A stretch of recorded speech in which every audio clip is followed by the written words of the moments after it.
ആ തൂലിക ഇനി ചലിക്കില്ല. കവിതയിലൂടെ മലയാളിയോട് നിരന്തരം സംവദിക്കാൻ, അക്ഷരക്കൂട്ടങ്ങളിലൂടെ ഭൂമിയെയും മണ്ണിനെയും പ്രണയത്തെയും കുറിച്ച് പാടാൻ ONV എന്ന ത്രയാക്ഷരി ഇനി മലയാളിക്കൊപ്പമില്ല. ഒരു വട്ടം കൂടി എന്നോർമകൾ മേയുന്ന തിരുമുറ്റത്തെത്തുവാൻ മോഹം. 7 പതിറ്റാണ്ട് മനസ്സിൽ നിന്നും ONV പകർത്തിയെഴുതിയ വരികൾ മലയാളിയുടെ ഹൃദയത്തിലേക്കാണ് ചേക്കേറിയത്.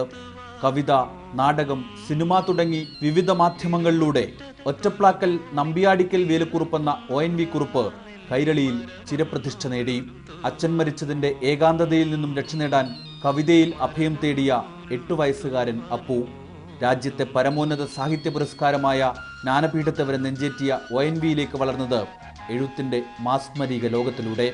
തിരുവിതാംകൂർ രാജകുടുംബത്തിന്റെ പ്രധാന വൈദ്യനും സ്വരാജ്യത്തിന്റെ പത്രാധിപരുമായിരുന്ന ON കൃഷ്ണക്കുറുപ്പിന്റെയും K ലക്ഷ്മിക്കുട്ടിയുടെയും മകനായി കൊല്ലം ചവറയിൽ 1931 മെയ് 27 ONV ജനിച്ചത്. 15 വയസ്സുള്ളപ്പോൾ ചവറ ONV കുറുപ്പ് എന്ന പേരിൽ മുന്നോട്ടെന്ന കവിതയിൽ തുടങ്ങിയ പ്രയാണം. പറയാനുള്ളതെല്ലാം കവിതയിലൂടെ ONV പറഞ്ഞു വച്ചു.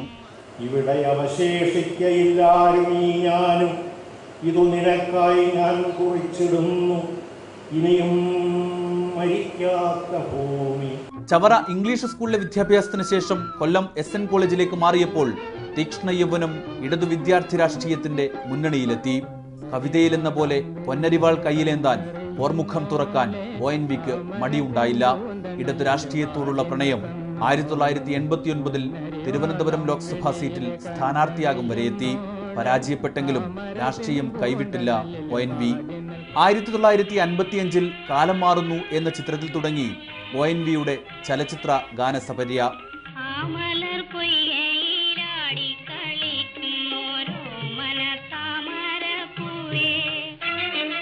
5 പതിറ്റാണ്ട്, 930ഓളം ഗാനങ്ങൾ.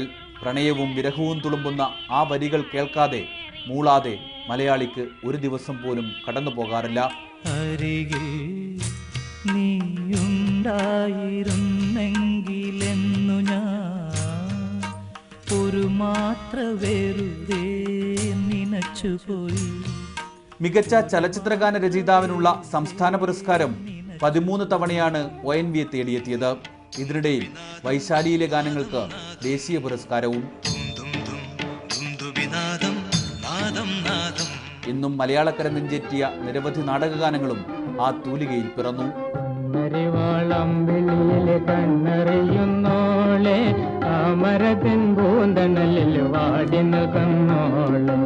Thiruvananthapuram university, Ernakulam Maharajas, Thalassery Brennen, Kozhikode arts college എന്നിവിടങ്ങളിൽ മലയാളം അധ്യാപകനായി. 86 തിരുവനന്തപുരം വനിതാ കോളേജിൽ നിന്നും വിരമിക്കുമ്പോൾ ഒരു വലിയ ശിഷ്യഗണം ആ ഗുരു സ്വന്തമാക്കിയിരുന്നു. എണ്ണിയാലൊടുങ്ങാത്ത പുരസ്കാരങ്ങൾ. 98 പത്മശ്രീയും 2011 പത്മവിഭൂഷണം നൽകി രാജ്യം ONVയെ ആദരിച്ചു. കവിതയിലെ പ്രണയം ജീവിതത്തിലേക്ക് പകർത്തിയപ്പോൾ മഹാരാജാസ് കോളേജിലെ MA വിദ്യാർത്ഥിനിയായിരുന്ന PP സരോജിനി ജീവിത സഖിയായി. രാജീവ്, ഡോക്ടർ മായാദേവി എന്നിവർ മക്കളും പേരക്കുട്ടികളും ONVയുടെ കാവ്യലോകത്തിനൊപ്പം സഞ്ചരിക്കുന്നവർ. ആ കാവ്യലോകത്തു നിന്നും ONV യാത്രയാകുന്നു. ആരോടു യാത്ര പറയേണ്ടു ഞാൻ, എന്തിനോടാരോടു യാത്ര പറയേണ്ടു, ആരോടു യാത്ര പറയേണ്ടു ഞാൻ, എന്തിനോട് റിപ്പോർട്ടർ, തിരുവനന്തപുരം പറയേണ്ടു.